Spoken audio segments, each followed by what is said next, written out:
2, and we're about to proceed to our next presentation from Dr. Hal Friedman, who is a professor of modern history at Henry Ford College in Dearborn, Michigan. He is also an author of a trilogy of works about the Naval War College, and these titles include Digestic History, Blue versus Orange, and of course, Blue versus Purple. These works collectively cover the War College's activities in the Second World War and into the transition to the threat environment that emerged with the Cold War. And so we're going to have a special presentation from Dr. Friedman entitled The United States Naval War College in Transition from World War II to the Cold War. And now, Dr. Friedman. Thank you, and thanks for giving me the opportunity to present, especially since I'm such a new member of the association. The talk actually, the books and the talk actually pick up at the end of the Second World War. So we're literally going from about September 1945 until roughly the summer or fall of 1947. That's been the time period of all of my research and scholarship, because I've always been interested in the 2 years immediately following the war, when the U.S. was slowly starting to move toward the containment doctrine as its foreign policy, and when the U.S. military was drastically demobilizing, and when the budget of the military was being really severely cut by the Truman administration in an effort of fiscal conservancy. So in that same 2-year time period, I came upon this subject. Just as a side note about how research works, this trilogy was supposed to be one chapter in the second book of my first trilogy, which was U.S. National Security Policy in the same time period toward the Pacific Basin. When I got into the research, though, at the Naval War College archives, I realized I had a book. When I got home with all the material, they let me Xerox and sent me through the mail. I realized I had a trilogy. So what we're looking at today is a sort of overview of this 2 or 2.5 year time period to look at how the Naval War College has to do some things rather quickly. And the questions I came up with is, how does a 61-year-old institution, which is what the Naval War College was in 1945, how does a 61-year-old institution suddenly transition from not only the Pacific War to the Cold War in the Pacific, but the Cold War in general? How does it transition or reorient itself from Japan as the primary enemy, and Japan had been the primary hypothetical enemy of the Naval War College in its war games back to 1906. How do you suddenly transition to the Soviet Union as the primary hypothetical future enemy? And potentially, in fact, even abandon the Pacific for major operations in the Atlantic and the Mediterranean. And how do you do this at a time of drastic demobilization? The U.S. military is 12 million men and women in the summer of 1945. By the summer of 1947, it's 1.5 million men and women. How do you do this in a time of drastic budget cuts? In the summer of 1945, the military is 80% of the federal budget. By the summer of 1947, it's 25%, because Truman is actually worried about the fiscal health of the nation, if you can imagine that.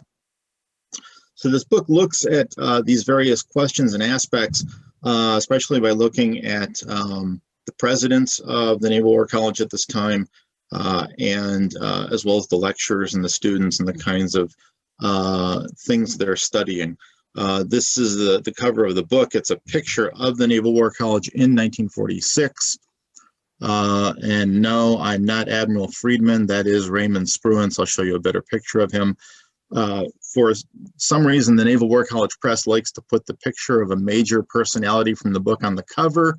Unfortunately, they put it near the author's name. So when I was giving this presentation at a public library near me, an 88-year-old veteran of the Navy from World War II wanted to speak to Admiral Friedman. And it took me and the director of the library and a member of the library board quite a bit of time to convince him that there was no Admiral Friedman.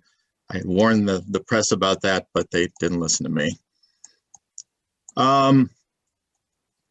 Let's take a look very quickly at the Naval War College during the war. This is Vice Admiral William Pye. He is the president of the Naval War College from November 1942 to March 1946. He succeeded an admiral named Edward Kalbfus. This is a really, in my opinion, horrible picture of Pi. It's sort of, the deer in the headlights. But I would imagine this is probably what Admiral Pi looked like by about 10 a.m. on the morning of December 7th, 1941, because he was the Battleship Force commander at Pearl Harbor. And this is probably what he looked like when he looked at Battleship Row late that morning. He was later acting commander-in-chief of the Pacific Fleet, where he became noteworthy or notorious for recalling the Wake Island Relief Force for fear of losing the fleet carrier Saratoga to the Japanese. Probably the right decision, but he came under quite a bit of criticism from the Marine Corps and from naval aviators for that. And when the battleships were sent back, the surviving battleships were sent back to San Diego, he went with them. And then about 11 months later, was sent to be president of the Naval War College, where he was very effective. And just as another side note, his predecessor, Admiral Kalbfus, had a problem during the war. In May 1941, the Secretary of the Navy, Secretary of the Navy Frank Knox, noting that the Navy was expanding hugely and was now going to be a majority, in fact, a great majority, Naval Reserve officers who didn't know a great deal about the Navy. Knox ordered the Naval War College to cease doing what it had been doing since 1884, which is teach year-long courses to mid-career naval officers and educate and train them for flag rank and command. So officers would go there for a year. They would do a lot of reading in international relations, in military strategy and history, in American foreign policy. They would listen to a lot of lectures on those subjects, as well as on the limitations and capabilities of weapon systems. And they would practice simulated war games, what were called exercises and operations problems. And I'll show you a bit of that a little later. Knox ordered the Naval War College to stop that, to divide the year into 2 6-month courses, and to teach primarily the fundamentals of naval warfare to Naval Reserve officers, Army officers, State Department personnel who were interacting with the Navy, and foreign allied military officers. And that's what the Naval War College did from 41 to 45 as it transitioned from Kalbfus's presidency to Pi's. In 45, 46, they were still on the 6-month courses. And I'll show you a little later with some pictures, but the composition of the students was changing. It was pretty much back to mid-grade, so 04 to 06 officers. But they were still on 6 months. They were back to the traditional exercises and operations problems, readings, lectures, etc. They had moved away from fundamentals of naval warfare, and but they hadn't reoriented from Japan yet. And in fact, Kalbfus was so concerned that the Naval War College had become minor during the war. He was so concerned about losing flag rank, and the Navy was concerned about the president of the college losing flag rank, that he took on command of the Naval Torpedo Factory, the Naval Net Depot, the Naval Air Station, the Naval Hospital, about a half a dozen different commands during the war. So he and Pi had this sort of hodgepodge of commands that they then started shredding, that Pi started shedding in 1945. What they're also doing, especially Pi, is 43, 44, 45 is beginning to get his staff to think about what's the post-war world going to look like and what's the post-war college going to need to look like. And what he particularly gets focused on by 45, 46 as he's approaching retirement is the foundation of a new department of the college, the Department of Logistics, because this is the thing that's not really greatly studied before the war. This was the real surprise that had to be prepared for during the war. And he brings back from the Pacific a captain named Henry Eccles, who is the absolute logistics guru, and establishes this new department in the fall of 1945 to look at all of the things other than strategy and tactics that had to be learned really, really quickly in this vast expanse of the Pacific during the war. And he's trying to get his students and his staff to think about what the post-war world's going to look like. But he is no longer on the immediate staff of the CNO. He doesn't have a lot of information on the atomic bomb, for fairly obvious reasons. And in fact, when the college goes back to the exercises and operations problems against a hypothetical enemy, the enemy in 45-46 is still Orange, or Japan.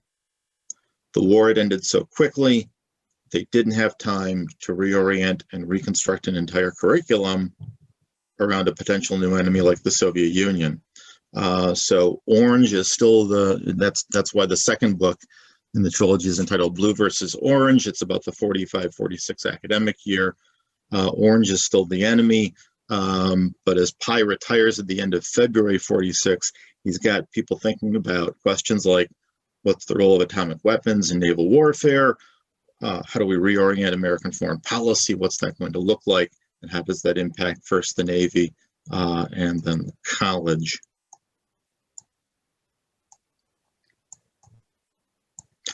Enter Raymond Spruance.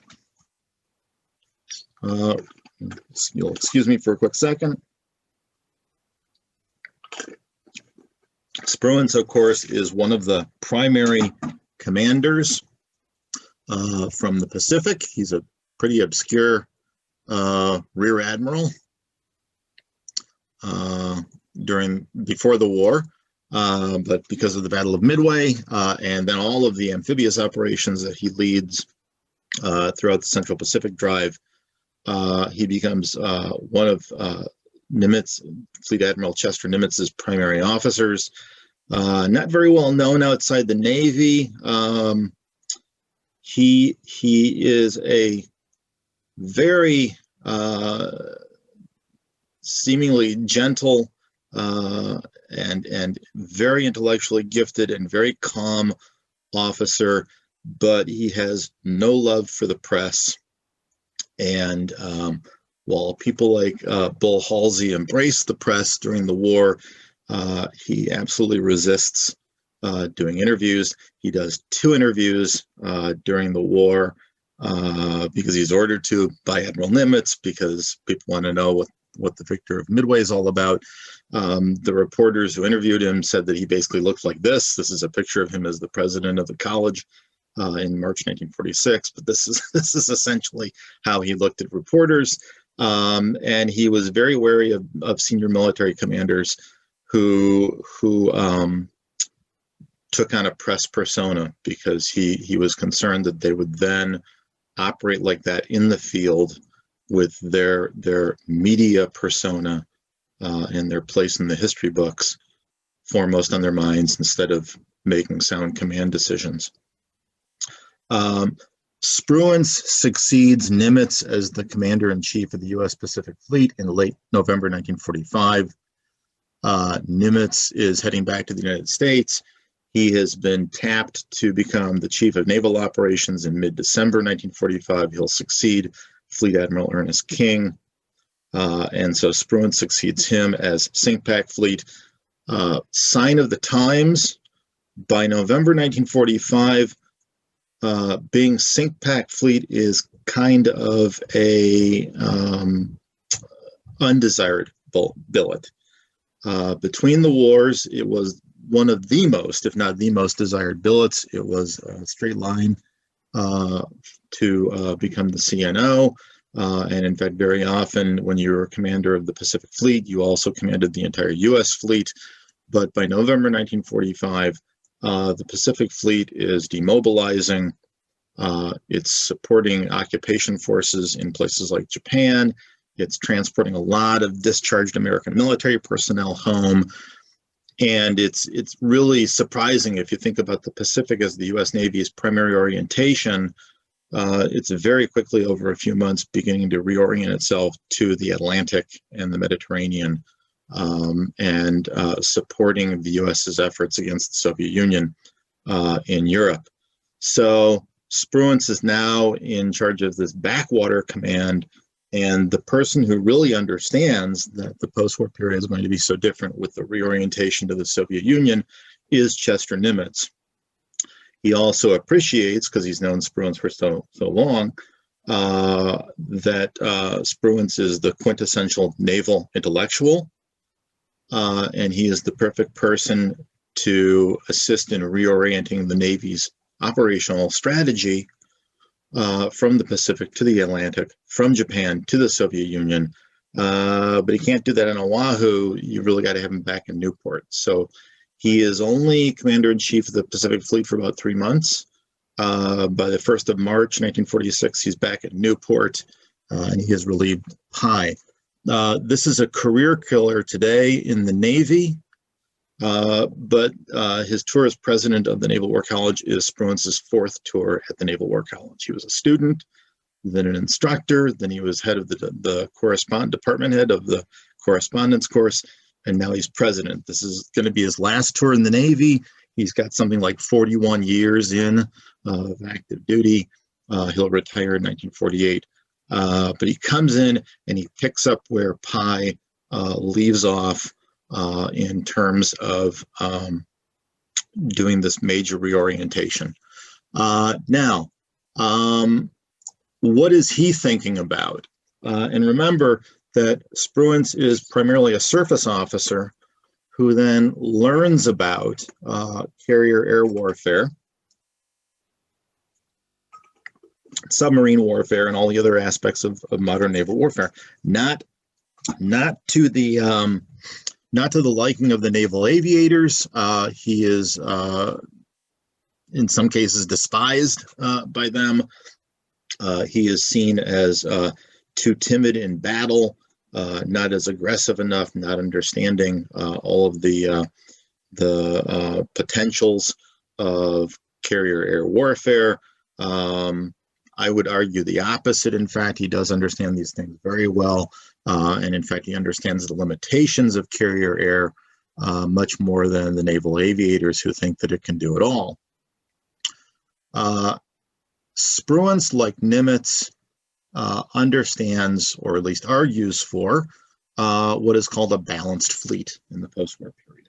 And that means that you need a fleet that is focused around the fast carriers as the primary striking arm of the Navy, but you also need heavy surface forces like fast battleships, battle cruisers if you have them. The Navy only has a couple of those, and heavy cruisers, as well as light surface forces, so light cruisers, destroyers, destroyer escorts. And what's the purpose of the balanced fleet? Well, it's obviously sea control and command of the sea, but in Spruance's opinion, given his experiences in the war, it's also about taking the amphibious assault forces across places like the Atlantic and the Pacific,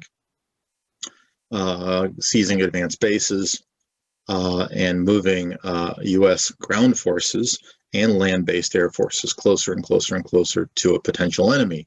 And he has a very naval defense in-depth view of the post-war period, where he literally uses, as a lot of senior officers do at this time, frontier imagery to display American defense.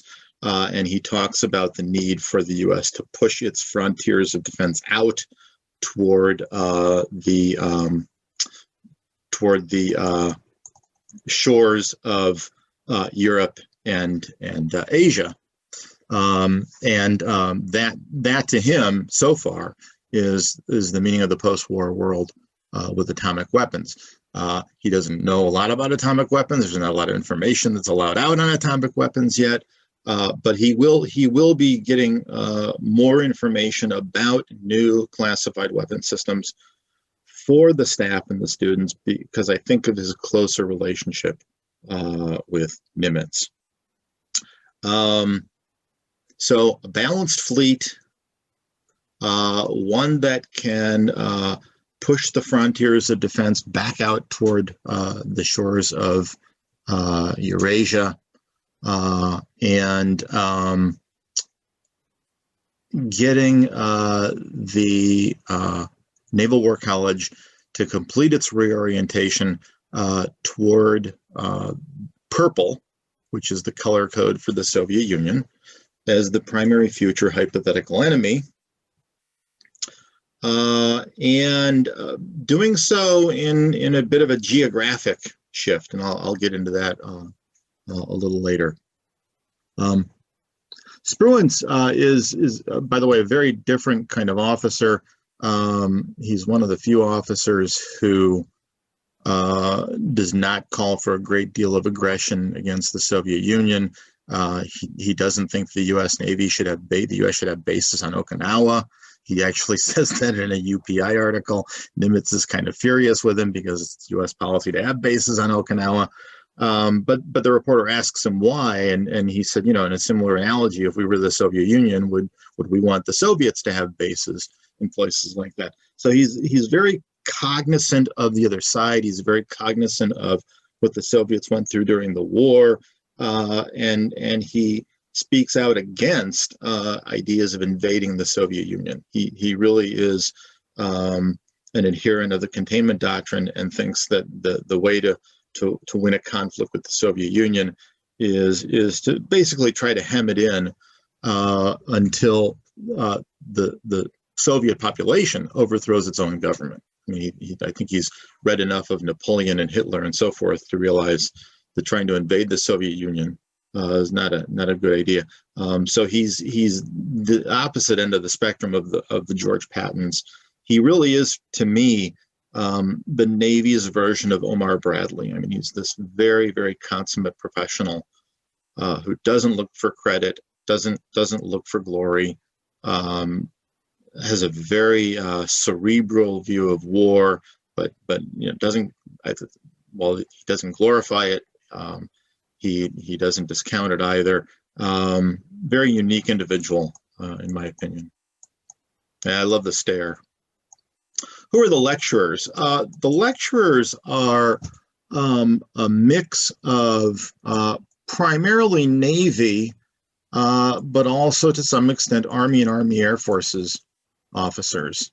And Professor Kuhn yesterday talked about inter-service rivalry. This is an intense period of inter-service rivalry. The War Department and the Navy Department just hate each other's guts at this time, and are really exhibiting highly unprofessional conduct toward each other, and there are leaks in the newspapers and all kinds of things. And you can sort of see this in some of the documentation. Army officers, Army Air Forces officers who are instructors at the Naval War College at this time are in the numerical minority. And as the Three Stooges used to say, they're watching their P's and Q's. You can read in the documents where they really want to shout out that land-based air power did it all in World War II, but they don't.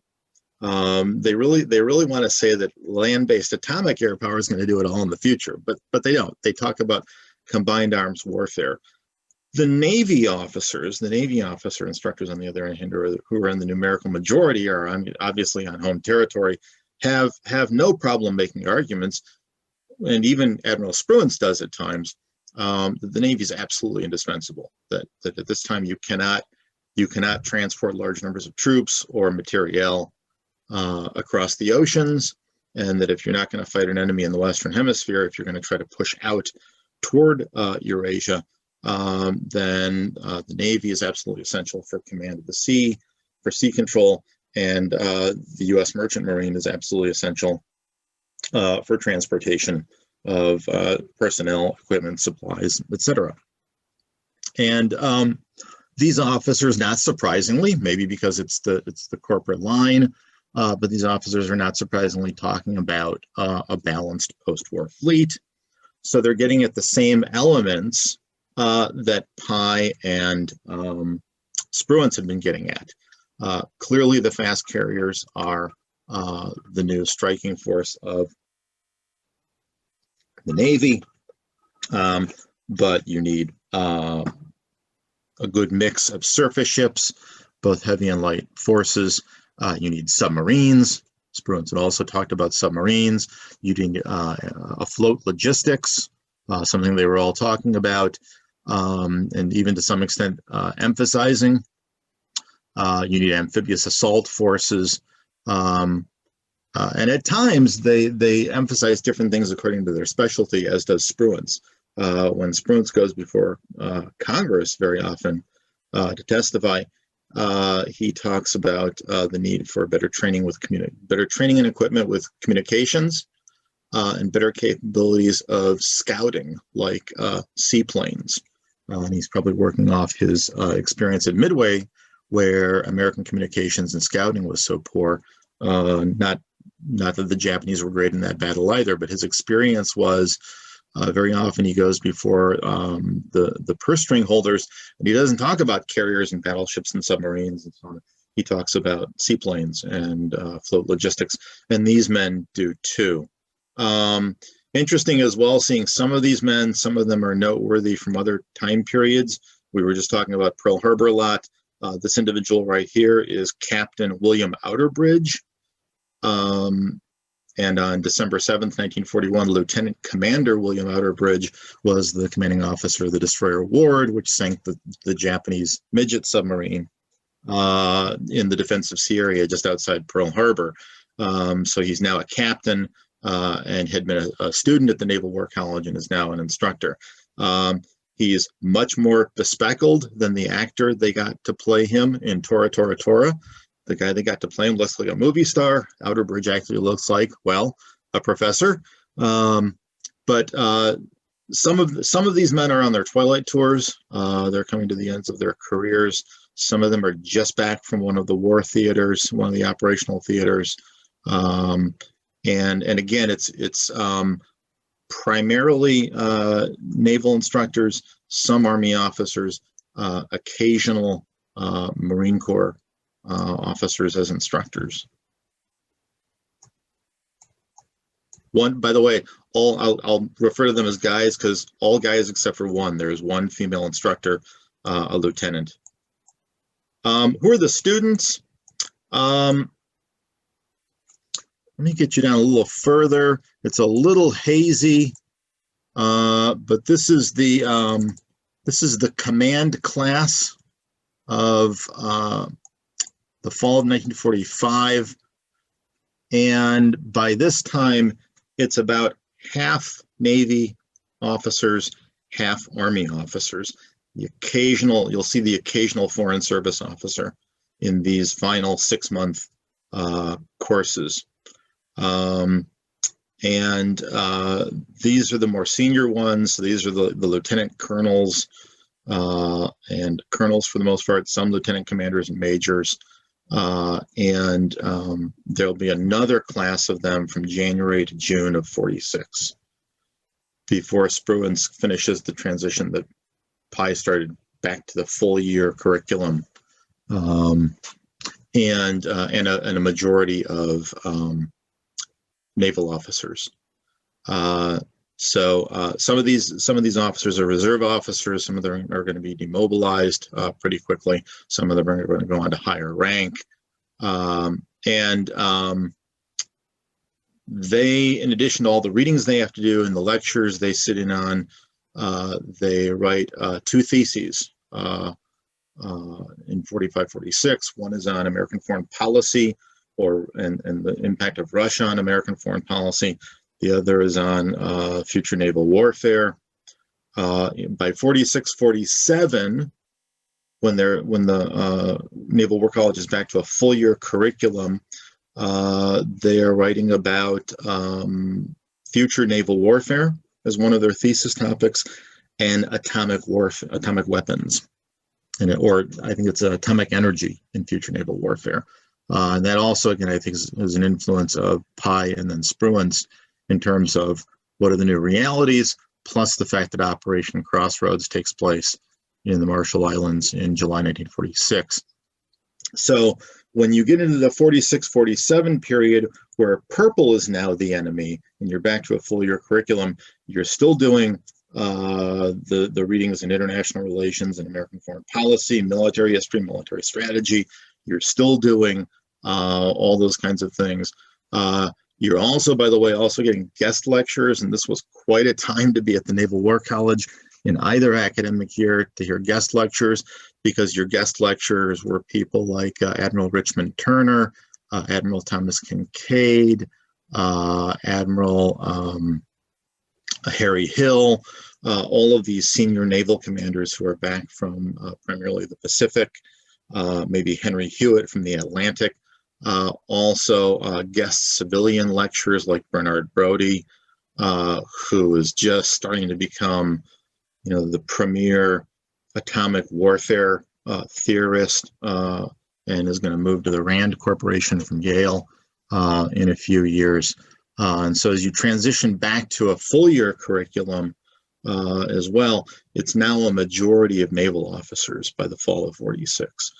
There are still some Army officers, there's a couple of Marine Corps officers, but it's primarily mid-grade naval officers, and they're divided into two classes. You have a senior class of full commanders and captains, and a junior class of occasionally lieutenants, and then lieutenant commanders or maybe junior commanders.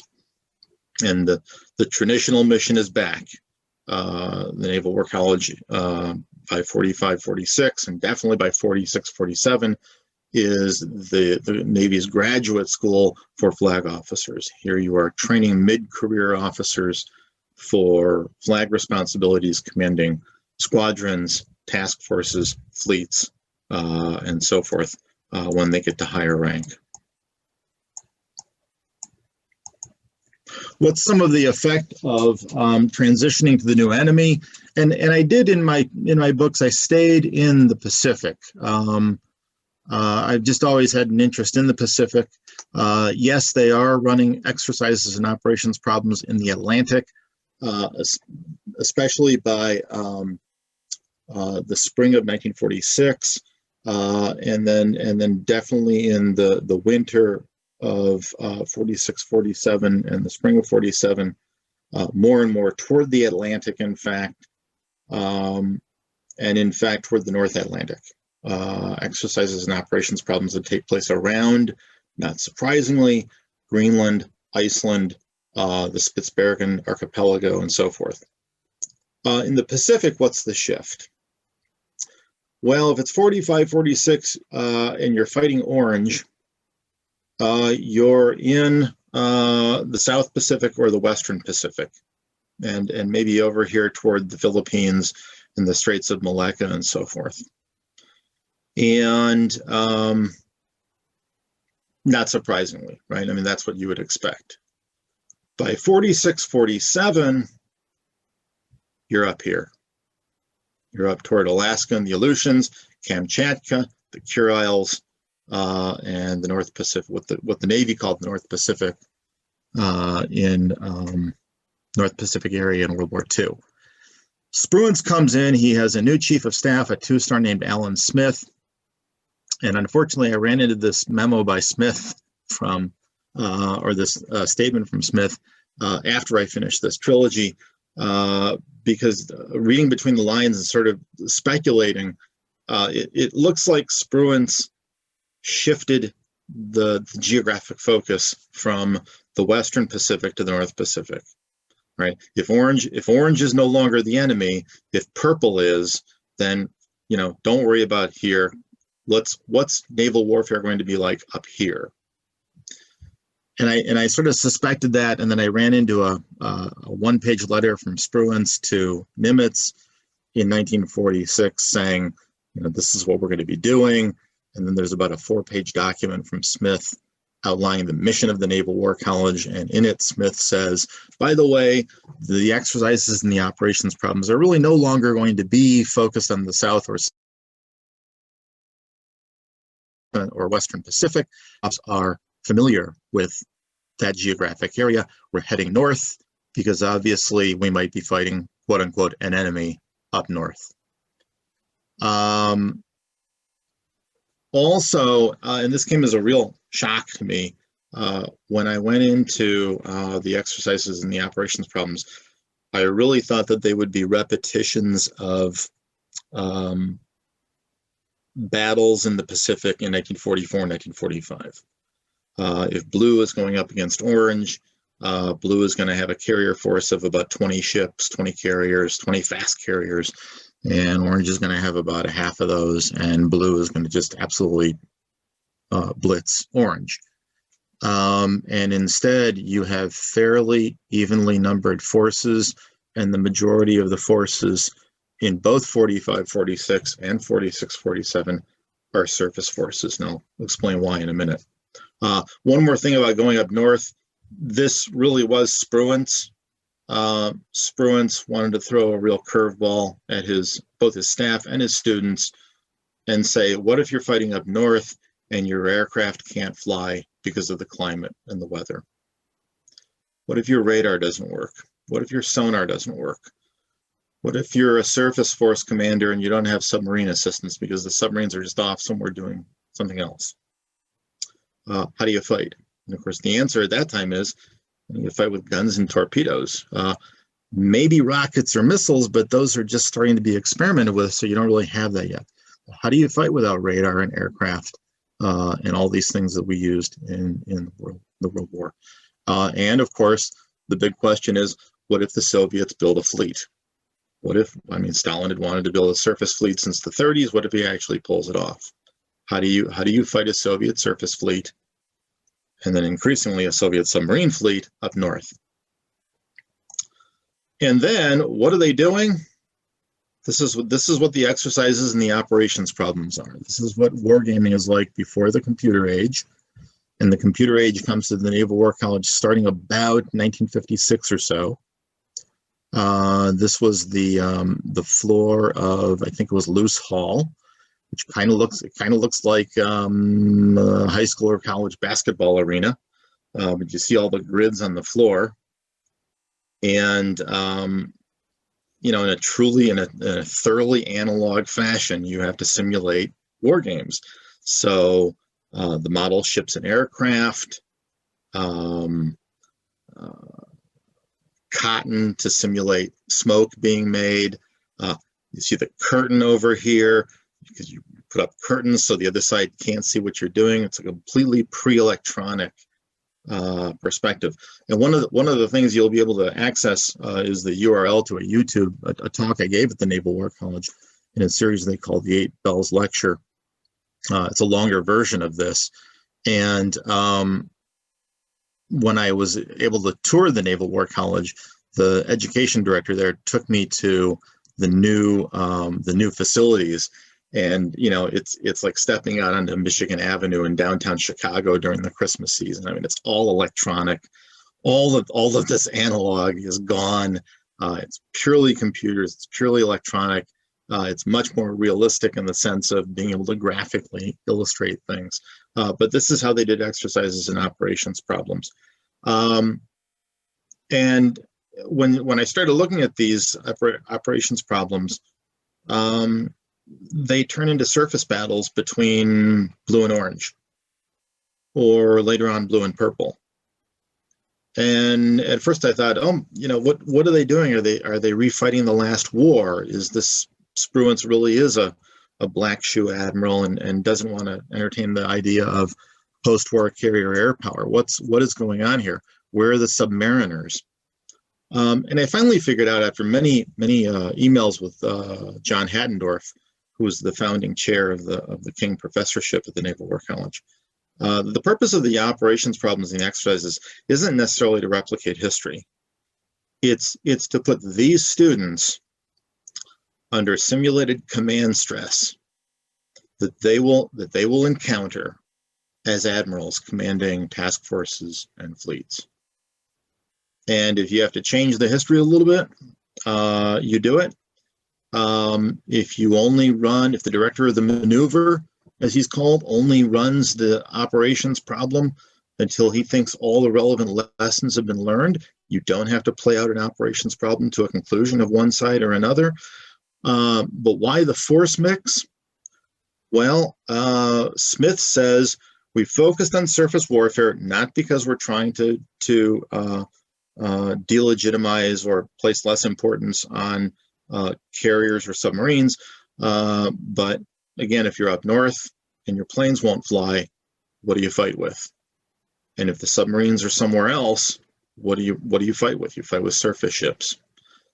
I think there's also something else going on. I can't prove this because there's not a lot of documentation from this time period about why they're doing things the way they're doing things. But I think what's going on here is Spruance and his staff are recreating 1942 for the students. Pye, Spruance, and the staff from 45, 46, and then 46, 47 are recreating 1942 as the scenarios for students, only up in the North Pacific.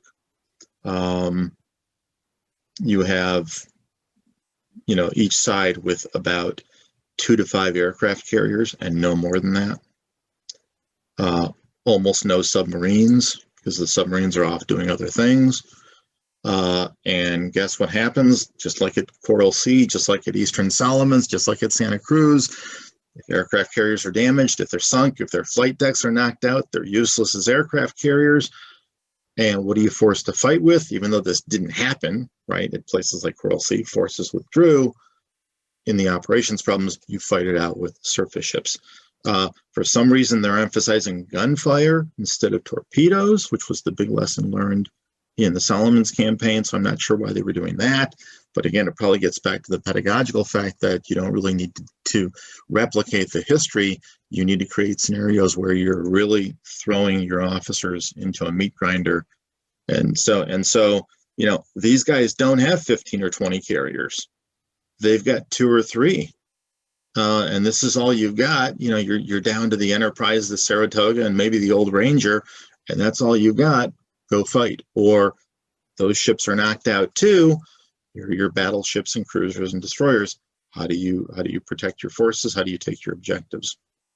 So I've got the other 2 books are more details on blue versus orange in 45, 46, and then blue versus purple in 46, 47.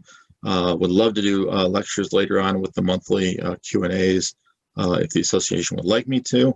And I'm pretty much done, and we'll take questions. Thank you, Hal. That was kind of fascinating in several respects. I have a question, if it's okay. Yeah.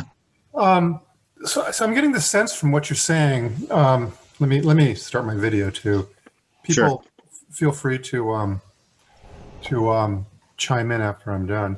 I get a sense that there was no effort after the war to incorporate the lessons of the war itself, and that there seems to be some sort of perception that there's not a whole lot of validity in what happened in World War II in the post, or let's put it in the atomic age. It sounds like it's a whole new playing field, and the Naval War College is more interested in psychological or the command, training for command rather than using the lessons of combat in the post-war Navy.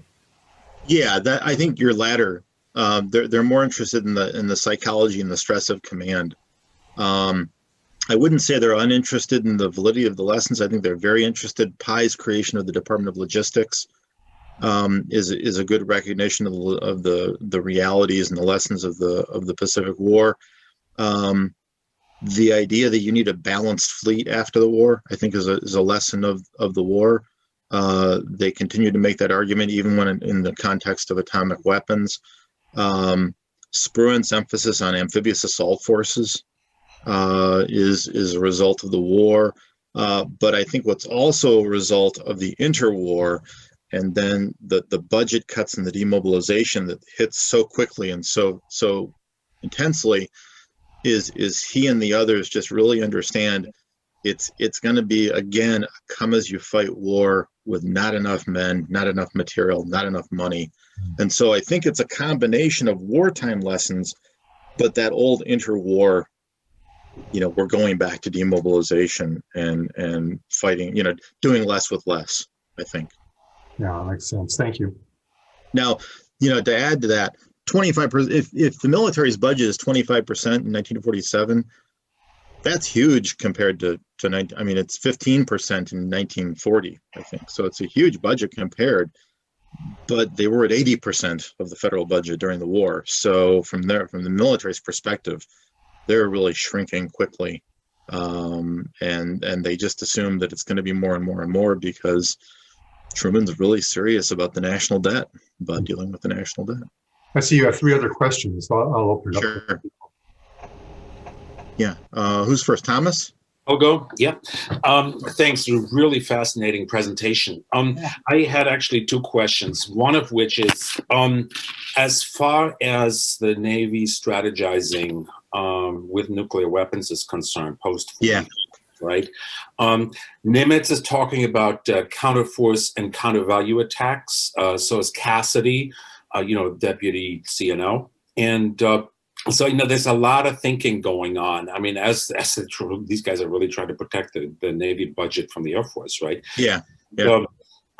So, I mean, is there any kind of thinking along those lines going on in terms of using nukes, carrier-borne nukes? Really, that's what they're talking. Yeah.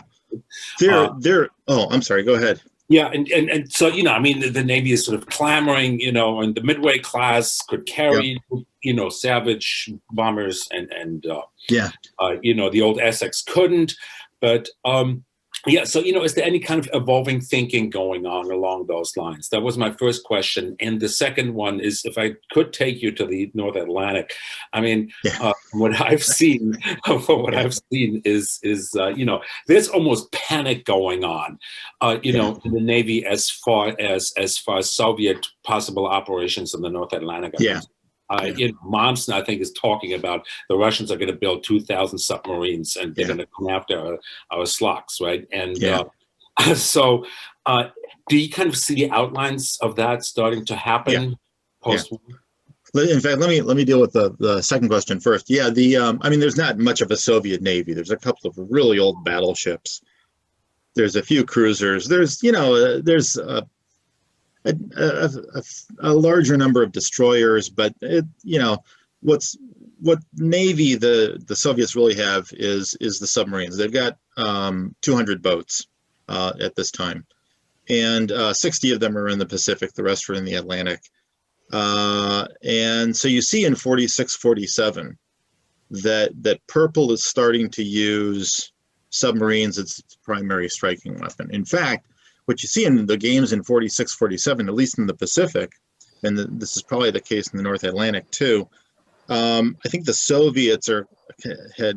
Soviets took on German naval doctrine from the war, in that submarines were increasingly going to be their primary strike weapon, backed up by land-based naval aviation and then surface strike groups. And that's the Soviet Navy by the 1960s and 70s and 80s.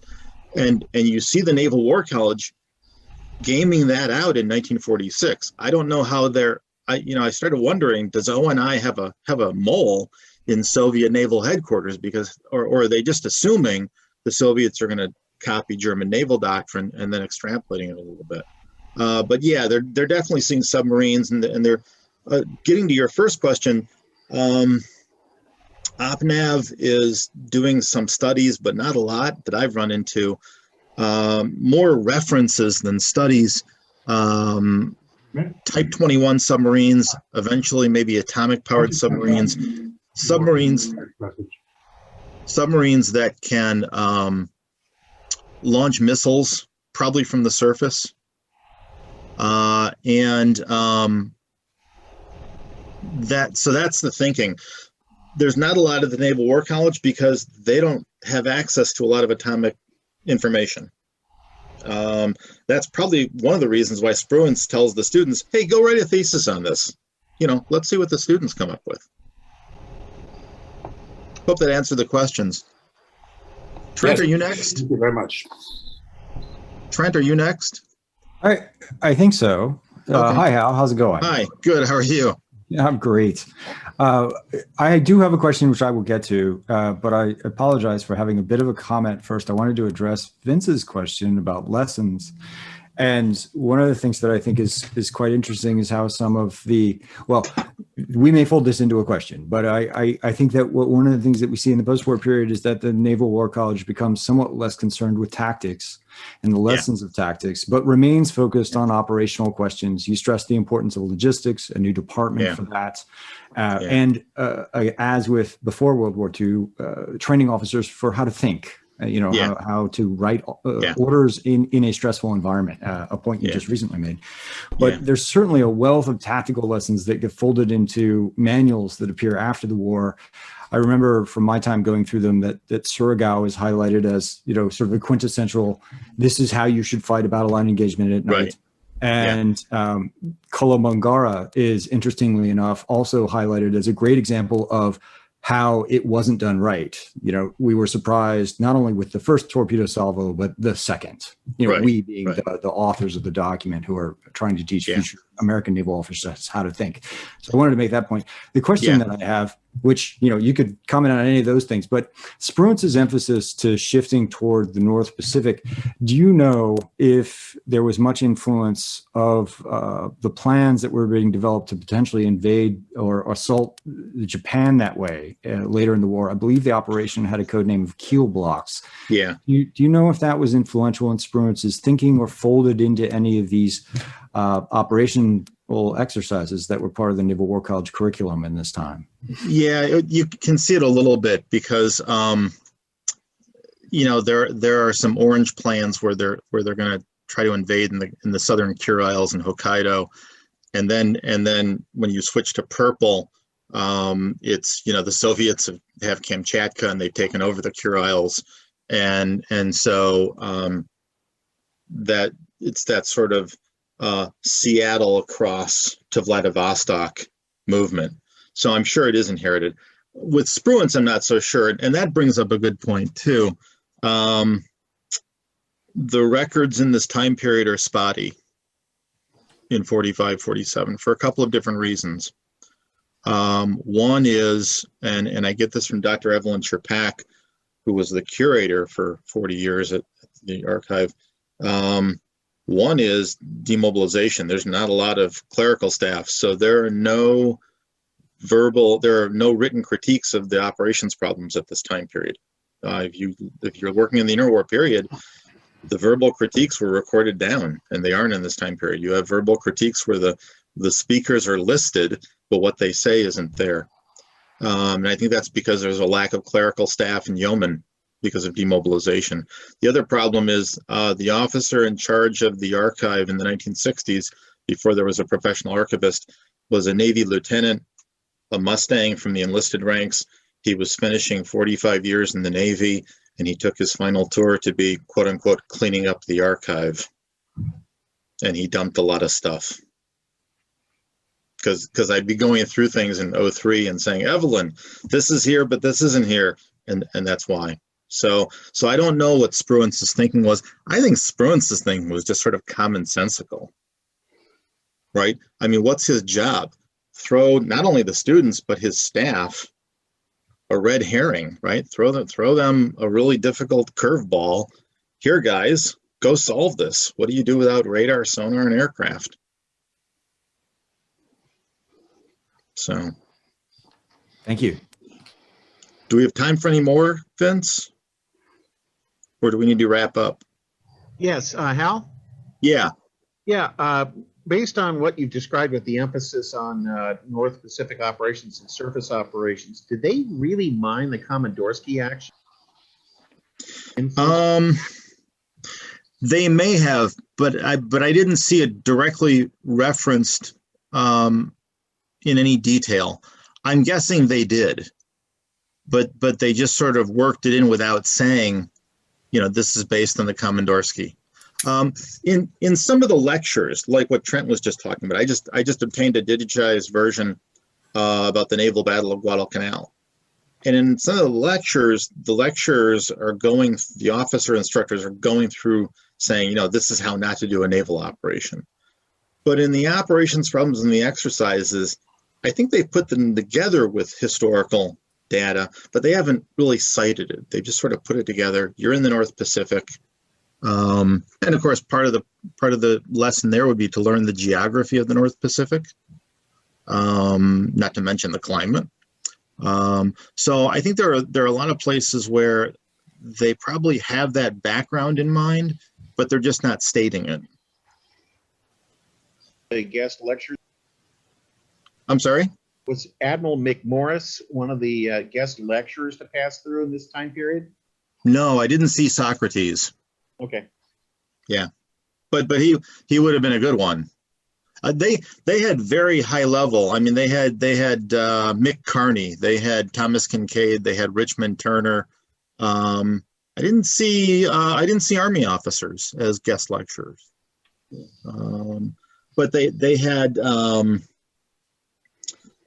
civilians like Brody, Stefan Posani, I think is how you pronounce it, Nicholas Spikeman. I mean, people like that.